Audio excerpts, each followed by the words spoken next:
નમસ્કાર દોસ્તો, આપ સૌનું વિદ્વાન એકેડમીમાં હાર્દિક સ્વાગત છે. આજે અમે તમારા માટે ગુજરાત પાક્ષિકના અંક નંબર 16નું મહત્ત્વના કરંટ અફેર્સના પોઈન્ટ્સ લઈને હાજર થયા છીએ.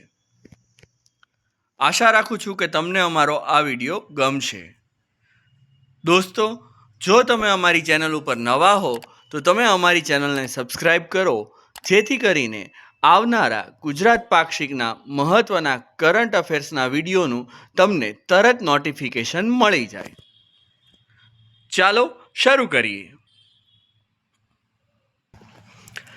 બરડા વન્યજીવ અભયારણ્ય ખાતે વિશ્વ સિંહ દિવસની ઉજવણી. ગુજરાતના સાવજ દેશની અસ્મિતાનું વૈશ્વિક પ્રતીક. ગુજરાતના મુખ્યમંત્રી શ્રી ભૂપેન્દ્રભાઈ પટેલ દ્વારા ₹180 કરોડના વિકાસ કામોનું લોકાર્પણ કરવા સાથે 24 જેટલી ઇકો ટુરિઝમ સાઇટ માટે ઘરે બેઠા બુકિંગ કરવા આ પ્રસંગે પોર્ટલ લોન્ચ કરવામાં આવ્યું હતું. વધુ વિગત જોઈએ તો 143 વર્ષના લાંબા સમય બાદ બરડા ડુંગરમાં સિંહોએ કુદરતી રીતે પુનઃ વસવાટ શરૂ કર્યો છે, કે જે એક ખૂબ આનંદની વાત છે. પછીનો ટોપિક છે વિશ્વની સૌથી મોટી ડાયરેક્ટ બેનિફિટ ટ્રાન્સફર યોજના કઈ યોજના બની? તેનો જવાબ છે PM કિસાન સન્માન નિધિ યોજના.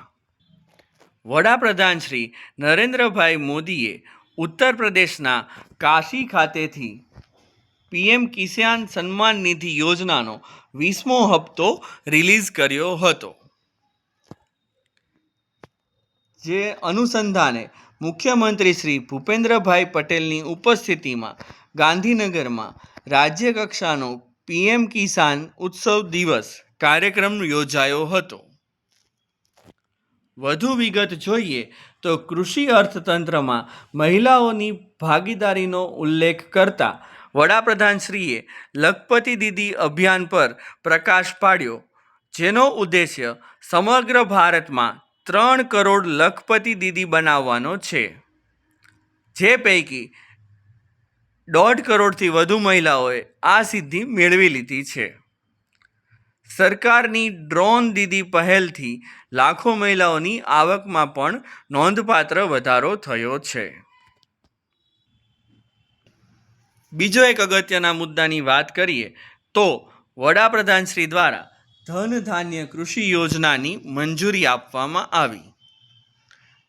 આ યોજના વિશે વધુ જોઈએ તો જેટલો પછાત વિસ્તાર તેને તેટલી જ વધુ પ્રાથમિકતા મળશે ના વિકાસ મંત્રને યાદ કરાવતા વડાપ્રધાનશ્રીએ જાહેરાત કરી હતી કે આ મહિનાની શરૂઆતમાં કેન્દ્ર સરકારે એક મોટી નવી પહેલ વડાપ્રધાન શ્રી ધન ધાન્ય કૃષિ યોજનાને મંજૂરી આપી છે.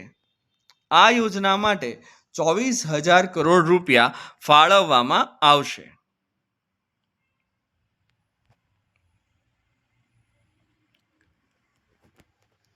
બીજો એક ટોપિક જોઈએ તો હરિત વનપથ યોજનામાં 7.63 લાખ રોપાઓનું વાવેતર કરાશે. આ યોજના અંતર્ગત શું કામગીરી થશે એ વિશે વિગતે વાત કરીએ તો ગ્રીન કવર વધારીને પર્યાવરણ જાળવણીના રાજ્ય સરકારના આહવાનને ઝીલી વન વિભાગે કચ્છ, સૌરાષ્ટ્ર સહિત બધા જિલ્લાઓમાં રોડ સાઇડ અને કોસ્ટલ હાઈવે પર રોડની બંને બાજુની તેમજ અન્ય ખાલી જગ્યાઓએ સઘન રોપા વાવેતરનો આ યોજના હેઠળ અભિગમ અપનાવ્યો છે. આ હેતુસર વન વિભાગ લોક ભાગીદારીથી PPP ધોરણે અંદાજે 7.63 લાખ રોપાઓ વાવશે. 104 હેલ્થ હેલ્પલાઇન ઉપર બનેલ ફિલ્મનું નામ શું છે? તો તેનું નામ છે કોલ 104.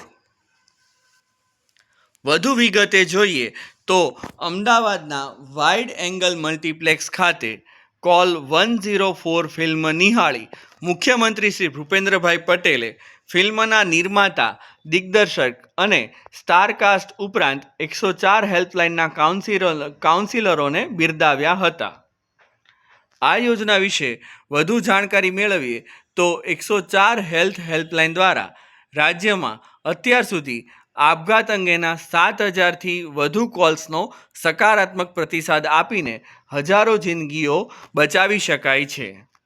હવે આ યોજના ક્યારથી શરૂ થઈ તો એની વાત કરીએ તો 104 હેલ્પલાઇન જાહેર થયાનું વર્ષ 2019 છે. ત્યારથી લઈ અને જૂન 2025 સુધીમાં આપઘાતને લગતા 7,372 કોલ્સ પર નાગરિકોને યોગ્ય પ્રતિસાદ આપીને ક્લિનિકલ સાયકોલોજીસ્ટ દ્વારા માર્ગદર્શન આપવામાં આવેલું છે.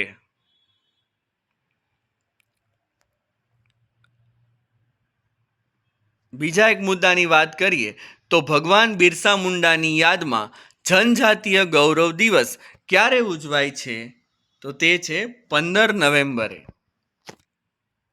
દેશના મહાન સ્વાતંત્ર્ય સેનાની અને આદિવાસી નેતા એવા ભગવાન બિરસા મુંડાએ આદિવાસીઓના જમીન અને જંગલના અધિકારો માટે અંગ્રેજ શાસન સામે ઉલ ગુલાન એટલે કે મહાન આંદોલન નામનો સશસ્ત્ર વિદ્રોહ કર્યો હતો અને અબુઆ દિશમ અબુઆ રાજ એટલે કે આપણો દેશ આપણું રાજના બુલંદ નારા સાથે આદિજાતિઓમાં ચેતના, સાહસ અને શૌર્ય જગાવેલા. તેથી ભગવાન બિરસા મુંડાની સ્મૃતિમાં દર વર્ષે 15 નવેમ્બરને જનજાતીય ગૌરવ દિવસ તરીકે ઉજવવાની પ્રણાલી આપણા વડાપ્રધાન શ્રી નરેન્દ્રભાઈ મોદી દ્વારા શરૂ કરવામાં આવેલી છે.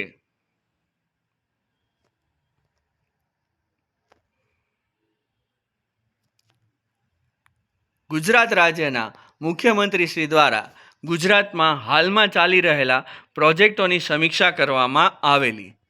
જે અંતર્ગત વાત કરીએ તો કચ્છના ખાવડામાં આકાર લઈ રહેલા 30 ગીગાવોટના હાઇબ્રિડ રિન્યુએબલ એનર્જી પાર્કની 64% કામગીરી પૂર્ણ થયેલી છે અને 6,862 મેગાવોટના રિન્યુએબલ એનર્જી પ્રોજેક્ટ કાર્યરત થયા છે. 2026 સુધીમાં રિન્યુએબલ એનર્જી પાર્ક પૂર્ણ કરવાના આયોજનની સમીક્ષા પણ મુખ્યમંત્રી શ્રી દ્વારા કરવામાં આવી હતી. આવી જ એક યોજના લોથલમાં પણ કાર્યરત છે. જે અંતર્ગત લોથલમાં ભારત સરકાર દ્વારા નિર્માણાધીન નેશનલ મેરીટાઈમ હેરિટેજ કોમ્પ્લેક્સની પ્રગતિની સંદર્ભમાં સમીક્ષા કરવામાં આવેલી. પછીનો મુદ્દો છે ગુજરાતમાં બલ્ક ડ્રગ પાર્ક કયા સ્થળે નિર્માણ પામી રહ્યો છે? જેનો જવાબ છે જંબુસર, ભરૂચ ખાતે. વિગતે જોઈએ તો મુખ્યમંત્રી શ્રી ભૂપેન્દ્રભાઈ પટેલે ભરૂચ જિલ્લાના જંબુસરમાં 815 હેક્ટરમાં નિર્માણ પામી રહેલા બલ્ક ડ્રગ પાર્કની મુલાકાત લઈ નિર્માણ કામગીરીની પ્રગતિનું નિરીક્ષણ કર્યું હતું. કેન્દ્ર સરકારની બલ્ક ડ્રગ પાર્ક પોલિસી અંતર્ગત રાજ્ય સરકાર દ્વારા આ બલ્ક ડ્રગ પાર્ક આધુનિક ઇન્ફ્રાસ્ટ્રક્ચર સાથે દવાઓના ઉત્પાદનમાં આત્મનિર્ભરતા વધારવાના હેતુસર જીઆઈડીસી દ્વારા જંબુસરમાં નિર્માણ થઈ રહ્યો છે. વધુ એક ટોપિકની વાત કરીએ તો યુસીસીનું પ્રતિનિધિ મંડળ ગુજરાતની મુલાકાતે આવેલ, જેમાં રાજ્યમાં કોમન સિવિલ કોડની આવશ્યકતા ચકાસવા અને કાયદાનો મુસદ્દો તૈયાર કરવા રચવામાં આવેલી કમિટીના અધ્યક્ષ શ્રી સુપ્રીમ કોર્ટના નિવૃત્ત ન્યાયાધીશ શ્રીમતી રંજનાબેન દેસાઈ અને 5 સભ્યોએ મુખ્યમંત્રી શ્રી ભૂપેન્દ્રભાઈ પટેલ સાથે ગાંધીનગરમાં બેઠક યોજેલી. આ કમિટીમાં બીજા 5 સભ્યો કયા હતા તો સમિતિના અન્ય સભ્યો નિવૃત્ત વરિષ્ઠ આઈએએસ અધિકારી Shri CL Meena, advocate Shri RC Kodekar, ભૂતપૂર્વ કુલપતિ શ્રી દક્ષેશ ઠાકર અને સામાજિક કાર્યકર્તા સુશ્રી ગીતાબેન શ્રોફ પણ આ બેઠકમાં ઉપસ્થિત રહેલા. પછીનો સવાલ છે ગંભીર માર્ગ અકસ્માતમાં સમયસર સારવાર માટે ગુજરાત પોલીસને મળેલ વાહનનું નામ શું છે? તેનું નામ છે અભિરક્ષક. વિગતે જોઈએ તો ગુજરાત પોલીસને અદ્યતન અભિરક્ષક વાહન ખરીદીને આપવામાં આવેલા છે. તેનો મુખ્ય હેતુ શું છે? તો રાજ્યમાં ગંભીર માર્ગ અકસ્માતની ઘટનાઓ સર્જાય ત્યારે ઈજાગ્રસ્તોને સમયસર સારવાર મળી રહે અને વધુ જાનહાનિ અટકાવી શકાય એ તેનો મુખ્ય હેતુ છે. જે બાબતે ગૃહ રાજ્યમંત્રી શ્રી હર્ષભાઈ સંઘવીના દિશા નિર્દેશ હેઠળ આ સ્પેશિયલ પર્પઝ વાહનને ખરીદવા માટે બજેટમાં મંજૂરી આપવામાં આવી હતી. હાલ 2 જિલ્લા પસંદ કરી આ વાહનોને એક્સિડેન્ટલ રિસ્પોન્સ એન્ડ રેસ્ક્યુ વાહનના પાયલટ પ્રોજેક્ટના ભાગરૂપે અમદાવાદ ગ્રામ્ય અને સુરત ગ્રામ્ય વિસ્તારમાં મૂકવામાં આવેલા છે. આ વાહનમાં 32થી વધુ ખાસ રેસ્ક્યુ ટૂલ્સ અને ઇક્વિપમેન્ટ્સ મૂકવામાં આવ્યા છે.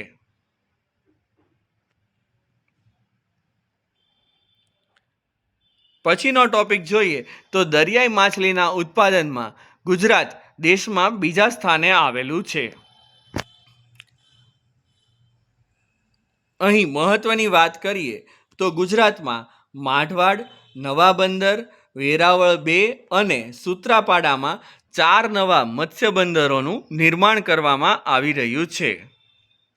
સરકાર મત્સ્ય ઉદ્યોગ ક્ષેત્રે અનેક પહેલો હાથ ધરી રહી છે, જેમાં ડીઝલના વેટ દરમાં ઘટાડો, કેરોસીન અને પેટ્રોલની ખરીદી પર સબસિડીની સુવિધા, ઝીંગા માછલીઓના પાલન માટે જમીન આપવી, રસ્તા અને વીજળીની સુવિધાઓ, નાના માછીમારો માટેના બંદરોની માળખાકીય સુવિધાઓમાં વધારો વગેરેનો સમાવેશ થાય છે. પછીનો ટોપિક જોઈએ તો આણંદની રાગા પટેલે મોન્ટોયર ફેસ્ટિવલમાં ભારતનું ગૌરવ વધાર્યું. આણંદની રાગા પટેલ પોતાની અસાધારણ સિદ્ધિના કારણે ગુજરાત જ નહીં પરંતુ સમગ્ર દેશ અને વિશ્વમાં નામના મેળવી રહી છે. રાગાએ યુરોપમાં યોજાયેલા 52મા મોન્ટોયર ફેસ્ટિવલમાં ભારત દેશનું પ્રતિનિધિત્વ કર્યું છે. આ મોન્ટોયર ફેસ્ટિવલ યુરોપના સૌથી પ્રતિષ્ઠિત ફેસ્ટિવલ પૈકી એક ગણાય છે, જે યુરોપ, ફ્રાન્સના અલગ અલગ શહેરોમાં યોજાય છે. માત્ર 5 વર્ષની ઉંમરે તેણે તાલીમ મેળવવાની શરૂઆત કરેલી. રાગા પટેલે 15 વર્ષની ઉંમરે આ 52મા મોન્ટોયર ફેસ્ટિવલમાં ભારત દેશનું પ્રતિનિધિત્વ કર્યું છે.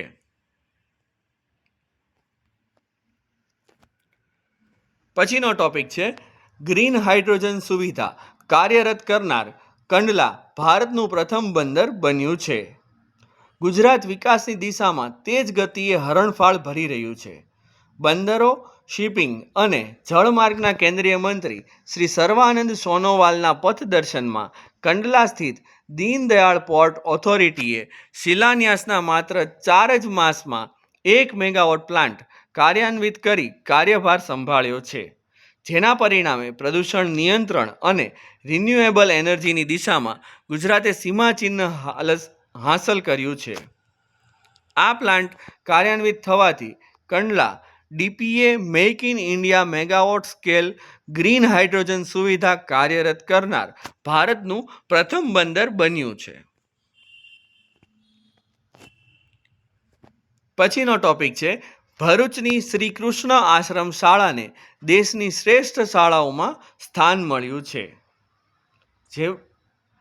જેમાં વિગતે જોઈએ તો ભારત સરકારના શિક્ષણ મંત્રાલય દ્વારા દિલ્હીમાં યોજાયેલા અખિલ ભારતીય શિક્ષા સંગમ કાર્યક્રમમાં રાષ્ટ્રીય શિક્ષણ નીતિ NEP 2020ના 5 પરિવર્તનશીલ વર્ષોની ઉજવણી કરવામાં આવી હતી. જે બાબતે વધુ વાત કરીએ તો ગુજરાત રાજ્યમાં કુલ 448 જેટલી PM-શ્રી શાળાઓ કાર્યરત છે, જે પૈકી ભરૂચ જિલ્લાની 13 શાળાઓમાંથી PM-શ્રી શ્રી કૃષ્ણ આશ્રમ શાળાની પસંદગી થઈ હતી. પછીનો સવાલ છે આંતરરાષ્ટ્રીય બાયોલોજી ઓલિમ્પિયાડમાં ગોલ્ડ મેડલ જીતનારનું નામ જણાવો. જેમનું નામ છે રુદ્ર પેથાણી.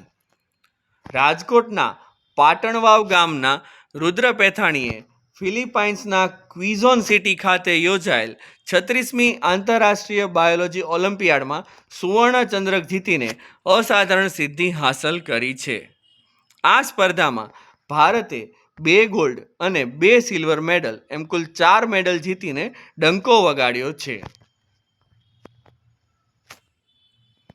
પછીના ટોપિકની વાત કરીએ તો મિસ્ટી પ્રોજેક્ટમાં ચેરના વાવેતરમાં ગુજરાત દેશમાં પ્રથમ આવેલું છે. દરિયાકાંઠાના રક્ષક કહેવાતા ચેર મેંગ્રોવના વૃક્ષોનું વાવેતર ગુજરાતમાં નોંધપાત્ર રીતે વધી રહ્યું છે. વડાપ્રધાન શ્રી નરેન્દ્રભાઈ મોદીના માર્ગદર્શન અને મુખ્યમંત્રી શ્રી ભૂપેન્દ્રભાઈ પટેલના નેતૃત્વમાં મિસ્ટી એટલે કે mangrove initiative for shoreline habitats and tangible incomes યોજના હેઠળ ગુજરાતે 19,520 હેક્ટરમાં ચેરનું વાવેતર કરીને દેશમાં પ્રથમ સ્થાન મેળવ્યું છે, જેમાંથી માત્ર કચ્છ જિલ્લામાં જ 6,000 હેક્ટરમાં ચેરનું વાવેતર કરાયું છે. પછીનો ટોપિક છે મ્યુલ એકાઉન્ટ શું છે. મ્યુલ એકાઉન્ટ એટલે એવું બેંક ખાતું જેનો ઉપયોગ ગુનેગારો ગેરકાયદેસર રીતે મેળવેલા પૈસાને એક જગ્યાએથી બીજી જગ્યાએ ટ્રાન્સફર કરવા માટે કરે છે. આ નામ મ્યુલ એટલે કે ખચ્ચર ઉપરથી આવ્યો છે, જેનો ઉપયોગ માલ સામાનને એક જગ્યાએથી બીજી જગ્યાએ લઈ જવા માટે થાય છે. આ એક એવી પ્રવૃત્તિ છે જેમાં તમારું બેંક ખાતું સાયબર ક્રાઇમના પૈસાની હેરાફેરીનું માધ્યમ બની જાય છે. પછીનો ટોપિક છે અવકાશી વીજળીથી થતા જોખમો સામે રક્ષણ મેળવવા માટે દામિની એપ્લિકેશન લોન્ચ થઈ છે. શું છે આ દામિની એપ્લિકેશન? તો એની વાત કરીએ તો દામિની એપ્લિકેશન એ ભારત સરકારના ભારતીય હવામાન વિભાગ IMD અને ભારતીય ઉષ્ણકટિબંધીય હવામાનશાસ્ત્ર સંસ્થા ઇન્ડિયન ઇન્સ્ટિટ્યૂટ ઓફ ટ્રોપિકલ મેટેરિયોલોજી એટલે કે IITM પુણે દ્વારા વિકસાવવામાં આવેલી એક મોબાઈલ એપ્લિકેશન છે. આ એપ્લિકેશનનો મુખ્ય ઉદ્દેશ્ય વપરાશકર્તાઓને તેમના સ્થાનની આસપાસ વીજળી પડવાની સંભાવના વિશે રિયલ ટાઈમ ચેતવણીઓ પ્રદાન કરવાનો છે.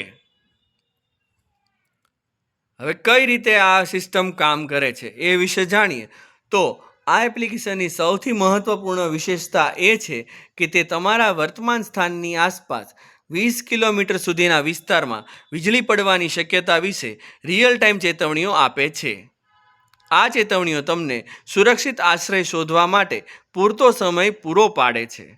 આ માહિતી લાઇટનિંગ ડિટેક્શન સેન્સર્સ અને સેટેલાઇટ ડેટાના આધારે પૂરી પાડવામાં આવે છે. ચાલો હવે ગુજરાત સરકારની એક મહત્ત્વપૂર્ણ યોજના વિશે વાત કરીએ. યોજનાનું નામ છે સ્વરોજગારી હેઠળ વ્યક્તિગત ધિરાણ યોજના. આ યોજનાનો ઉદ્દેશ્ય શું છે? તો આદિજાતિના યુવાનોને સ્વરોજગારી માટે પ્રોત્સાહિત કરવા. તેમાં આવક મર્યાદા કેટલી? તો અરજદારની કૌટુંબિક વાર્ષિક આવક ગ્રામ્ય વિસ્તારમાં 1.20 લાખ તેમજ શહેરી વિસ્તારમાં 1.50 લાખથી વધુ ન હોવી જોઈએ. પાત્રતાના ધોરણોની વાત કરીએ તો અરજદારની ઉંમર 18 વર્ષથી ઓછી તથા 55 વર્ષથી વધુ ન હોવી જોઈએ અને અરજદાર સ્વરોજગારી યોજના હેઠળ લાભ મેળવવા માટે જે તે હેતુ માટે નિયત કરેલ અનુભવ ધરાવતો હોવો જોઈએ. આ યોજના અંતર્ગત કેટલી સહાય મળે? તો આ યોજના હેઠળ ગુજરાત રાજ્યના આદિજાતિના બેરોજગાર યુવાનોને આર્થિક રીતે પગભર થાય તે હેતુથી જુદા જુદા ધંધાઓ માટે 50,000થી શરૂ કરી ₹5 લાખ સુધી વાર્ષિક 6% વ્યાજના દરે ધિરાણ આપવામાં આવે છે. દોસ્તો, આ હતા ગુજરાત પાક્ષિક અંક 16ના મહત્ત્વના કરંટ અફેર્સના પોઈન્ટ્સ. આશા રાખું છું કે તમને અમારો આ વિડીયો ગમ્યો હશે. જો વિડીયો ગમ્યો હોય તો તેને લાઈક કરો અને તમારા દોસ્તોને શેર કરો. અને આવા જ વિડીયો જોવા માટે તમે અમારી ચેનલને જોતા રહો. થેન્ક યુ દોસ્તો.